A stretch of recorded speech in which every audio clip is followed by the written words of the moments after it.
നീർത്തും നിറവി ഖുറൈശിക്കാർ ഖറജാകുമ്പോൾ ഖാലൂ നിദം Abbas അവരോടും പുറപ്പെടുവാൻ കീർത്തി ലഹും ഖലയനെ മുമ്പ് ബദറിൽ പോന്നേ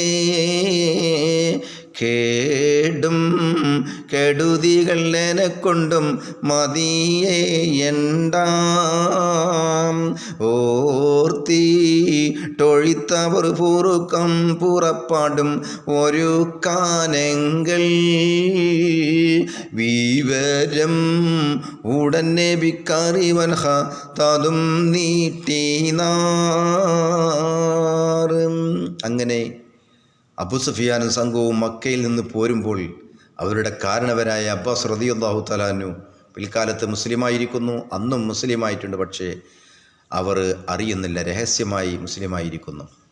ആ അബ്ബാസ് റളിയല്ലാഹു തആല അൻഹുവിനോട് അവർ ചോദിച്ചു, അബൂ സുഫിയാനും സംഘവും ഞങ്ങളിതാ മുഹമ്മദിനോട് എതിർക്കാൻ വേണ്ടി ഉഹദിലേക്ക് പോകുകയാണ്, നിങ്ങൾ പോരണോ കാരണമല്ലേ എന്ന് ചോദിച്ചപ്പോൾ മഹാനായ അബ്ബാസ് റളിയല്ലാഹു തആല അൻഹു പറഞ്ഞു തമാശയിൽ, ഞാൻ ബദറിൽ പോകുന്ന കേടും കെടുതികളുമൊന്നും എനിക്ക് തീർന്നിട്ടില്ല, അതുകൊണ്ട് നിങ്ങൾ പോയിക്കോളിയും കുട്ടികളെ എന്ന് പറഞ്ഞ് യാത്രയാക്കുകയുണ്ടായി. അങ്ങനെ ബദറിൽ നിന്ന് അതാ മക്കയിൽ നിന്നും അബൂ സുഫിയാനും സംഘവും വന്ന് ഉഹദിൽ വന്ന് തമ്പടിച്ചിരിക്കുകയാണ്. പക്ഷേ അന്ന് അബ്ബാസ് റളിയല്ലാഹു തആല അൻഹു മുസ്ലിമായിരുന്നല്ലോ. അബ്ബാസ് റളിയല്ലാഹു തആല അൻഹു ഒരു കത്തെഴുതുകയാണ് തൻ്റെ പൊന്നുമോൻ മുഹമ്മദിന്. എന്താണ് എഴുതിയത്?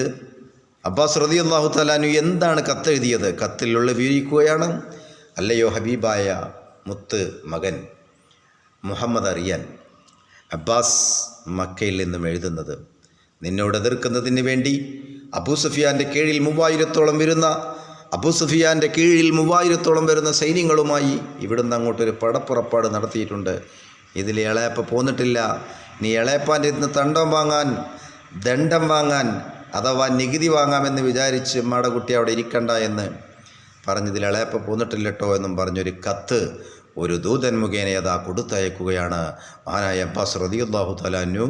ആ കത്തത ഒരു ദൂതൻ മുഖേന കൊടുത്തയച്ചു എന്ന് മാത്രമല്ല, എളുപ്പത്തിൽ ചീറിപ്പാഞ്ഞുകൊണ്ട് അബൂ സുഫിയാനെയും സംഘത്തിനെയും ഒന്നും കാണാതെ ആ കത്തുമായി പോയ മനുഷ്യൻ മദീനയിലെത്തുകയാണ്. ഈ സമയം നീട്ടി ഒരു തെല്ലത്താമുണ്ട് ദിനം കൊണ്ടെത്താൻ ഷർത്തും തിറങ്കുലി കൊടുത്തായ തതിറ കൊള്ളാം.